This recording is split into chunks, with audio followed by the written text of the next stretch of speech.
এগৰাকী ভাস্কৰ্য শিল্পী।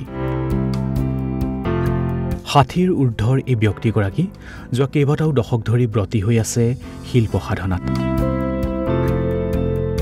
যাৰ হাতৰ পৰশত প্ৰাণ পাই উঠিছে কাঠ বাঁহৰ শিল্পকলাই।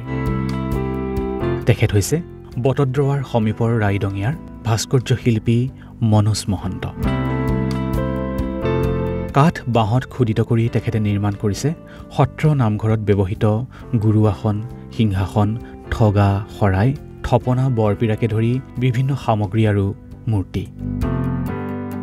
পুৰুষানুক্ৰমে এই শিল্প সাধনাত ব্ৰতী হৈ জীৱন আৰু জীৱিকাৰ পথ হিচাপে ভাস্কৰ্য শিল্পকে বাছি লৈছে মনোজ মহন্তই।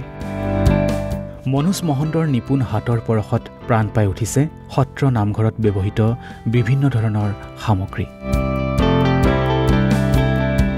ইয়াৰ উপৰিও অসমৰ বিভিন্ন প্ৰান্তৰ সত্ৰ নামঘৰত আছে মনোজ মহন্তই নিৰ্মাণ কৰা গুৰুআসন, মৈৰাসন আৰু বিভিন্ন সামগ্ৰী। মোৰ নাম শ্ৰী মনোজ কুমাৰ মহন্ত। মই সিংহাসনৰ কামবিলাক কৰোঁ। সিংহাসন, গৰুড়াসন, মৈৰাসন, এনেকুৱা সংসাসন এইবিলাক কাম কৰোঁ।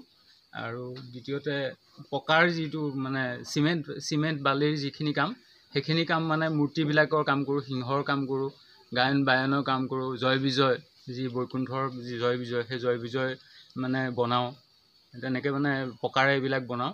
আৰু আমাৰ ভগৱান শ্ৰীকৃষ্ণৰ যি 10 অৱতাৰ, মৎস্যকুৰ্ম, নৰসিংহ, বামন, পৰশুৰাম, এতিয়া আসনৰ এইবিলাকত আছে, আমি আঁকি দিছোঁ। কিন্তু সেইবিলাক আমি কাঠেৰে বনাওঁ বা পকাৰে বনাওঁ। এনেকৈ বনাই পেলাই ৰাইজক মানে আগবঢ়াই দি আছোঁ। মনোজ মহন্তই নিজৰ এই শিল্প সাধনাৰ জৰিয়তে এতিয়া সক্ষম হৈছে সমাদৰ বুটলিবলৈ। ধিঙৰ পৰা দিব্যজ্যোতি দাসৰ প্ৰতিবেদন, ঈশান নিউজ।